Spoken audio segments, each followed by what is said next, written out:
Hi, I'm Tim. Welcome to the channel. The other day on, I believe it was one of the Facebook groups, someone had a question. They have a roller rotary and they want to engrave a tumbler, a logo on each side of the tumbler, and they were concerned about if they try and do it all in one operation, the handle would hit the laser head. And being a roller rotary, it couldn't possibly go, put the handle to where it rolled underneath. And even sometimes on chuck rotary, that's the same issue. Like you'll see here in a minute, I have a large 40 ounce chucked up in my chuck rotary, but there's just not enough clearance the way it's set up for the handle to go underneath. So I came up with a solution that posted to them, said give it a try. I don't know if it worked for them or not, but I've since done some experimenting with it, and I'm going to share the method with you because I've got it to work, and I think it works pretty good. Let's get into light burn. All right, here we have my 40 ounce tumbler template, and this is my engraving area on the tumbler. It's 235 tall, or width in this case, and 314 millimeters to wrap around. And if you look right here, these two horseshoes, those are the mounting tabs for the handle. So in this case, on the 40 ounces, the handles are screwed on. You can take them off, and that shows you where the tabs are actually at. And that can still sometimes be a problem with clearance, but we're gonna address that. We're gonna get into that. So in order to do a graphic 90 degrees, which we're going to do 90 degrees off of the handles, I have a center line on my tumbler, and I have a line in between the center line and the handle. So I got a 1/4, half, and a 3/4 position. And I also, in my template, I also have 1/3 positions that you can use if you are doing something along the bottom out of the handle. You might want to have just 3 items there or whatever. Sometimes you want a 1/3 rather than a 1/4. So let's bring the graphics in first. Since it's coming up on Christmas time, I've got a snowflake and a Santa Claus, and they're perfectly centered on the 1/4, 90 degrees off of the handle. And now we have to flip our thinking. Normally for a full wrap, I would have the start point be center of the handle, and your start would be here, come off the handle, wrap all the way around, and end up on this side. But because we can't, the handle won't go underneath, we need to account for the handle in this section, in the center section here. So we're just flipping the tumbler 180 degrees. Instead of the handle being on the outside of the outline, the handle's on the inside of the outline. And what I did is I measured the handle.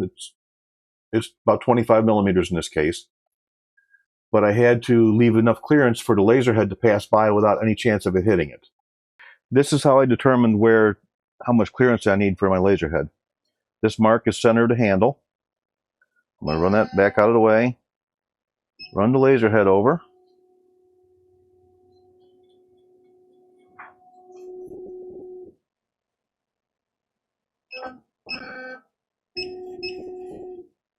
Okay. And I'm looking very carefully. And I have the edge of the laser to that mark. I had just over 20 millimeters. I gave myself an extra 10 millimeters just for safety. That's why I made it 60 wide, 30 on either side. So 30 and 30 is 60. I could have gotten away with probably with a 50 millimeter box instead of a 60 millimeter box, but why take a chance? We cannot put any graphics in there because if we try and engrave in there, we will hit the handle with the laser head. Now, on a diode laser, the laser head is considerably bigger than on a CO2. So this handle safe zone will probably have to be considerably bigger. I mean, you'll have to do the measurements on your own machine and see how much clearance you need to clear the handle. And on a different tumbler, like a coffee mug or something like that, the handle's going to be a little smaller width-wise anyhow, so that'll give you a little more room anyhow.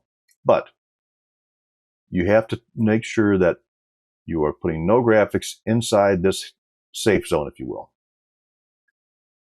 Now the next thing that I did was this graphic, this outline is from the top of the powder coating. That's where I normally set my origin, right at the top edge of the powder coating. I can't do that because I'm going to go with the center origin, and the handle is in the space where I would need to be. So what I've done was added this line, which is the same dimensions of my template, but I added 10 millimeters off the top. That actually gets me to the top of my tumbler, which does clear the handle and the laser head. So if you're on a diode laser, I know you're going to have to be way out over here. So you will have to adjust your graphic for your, and the only reason I did this was so I could get my origin point. So you'll see that how that works out here in just a minute. So I can get my origin to line up where I want it. Okay, so starting right now, just for kicks, if I was to run this just as it is, let me turn off the output for that and the output for that. And let's see what would happen. If we run this like it is, it's going to run to black. Then I'll go over and run Santa. So we would do the snowflake and then Santa. And obviously it's a straight line between them, so it's going to hit the handle. So what I came up with is, let me turn this on. If you look right here, I've got a little 0.5 millimeter circle. And that is centered with my center line, but it's way down here off the bottom. So watch what happens when we just add that into the equation. We do a snowflake, and then it runs down, spends half a second hitting that graphic that's not even going to print, and then it comes back and finishes up with Santa. So if I turn on the handle safe zone, you will see that the lines are clear. All the lines are clear except this is going over. This won't go there because that's not going to print. We come from our origin point, do the snowflake, come on down, way down off the tumbler, because the bottom of the tumbler is about here. So it comes way down off the bottom of the tumbler and then back up. And that allows the handle to rotate through, not hit the laser head. Now you do still have to be sure that you have enough clearance between the handle and the actual gantry. This putting this graphic way down here off to the side is only getting the laser head out of the way. If the handle won't clear the gantry, this will not work. We can't do anything about that. And now all we have is our three graphics that we're going to print. And now there are a couple things we have to do before we send it to laser. First thing we have to do is we have to go into our machine settings and find our return position. By default, most of the time, the laser will return to the origin point when you're done. We don't want to do that because if we try and do that, it does stand risk of hitting the handle. I can't say 100% sure it will, but very likely it will hit the handle. So I put a return position of no return. So wherever it ends, that's where it stops. And if you're using a diode laser, let me just jump over to my diode real quick. There's a setting up here in device settings called return to finished position. You want to be sure that is turned off. And that will ensure that the laser stops when it's done with the burn. So, all right, that was the first thing, getting it set up, getting the end position set up so it doesn't want to try and go back to the origin and crash into the handle. Next, we will want to be using user origin, and every time we put a tumbler in, we need to set an origin. We're going to cut selected graphics, and we want to use selection origin. And we have this framing box that we put in there that's for the additional height in order to have the origin position set right here. we need to include that in our selection. Because if we, well, you'll see if we just select these items here, now our origin point is not where it needs to be. So we have to include that framing box. We want to make sure that it's turned off as far as output. We need to show it so we can see it, but we don't need it in the output. So we're going to select the framing box, both graphics, and our graphic is way down here in the bottom. And I can see if I turn my tool layer back on, that our origin point is centered on the handle. And we'll go into preview again just to see, make sure it's going to work right. And it looks good. Finish our snowflake, go down to the bottom, and then back up and hit Santa Claus. I have my layers set up for high speed, low power. I have the tumbler wrapped in tape, and we don't need to mark the tumbler. I just want to put some marks on the tape so we can see what's going on. We'll go ahead and send this to the laser. And we'll go run it and see what happens. I have this set up to where it's lined up with the tumbler. I put a center line on this piece of tape, and I'll be right on the very top edge, and that's where I'm at. I'm right on the edge of the tumbler on that center line, center to handle. So I'll hit my origin button, set that. And you can see there's plenty clearance for the tumbler. Let me zoom out a bit.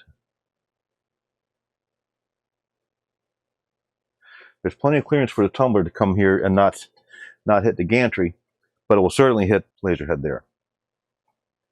So now that we have our origin set, we can move this thing wherever for safety. Let's just go there and watch what happens. And we're just going to hit start and watch how this works.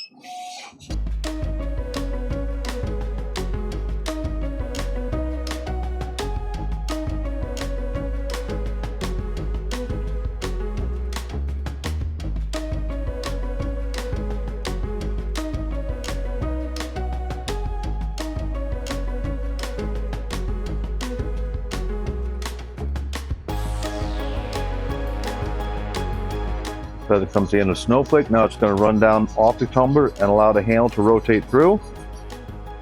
And now it comes back up and works on Santa.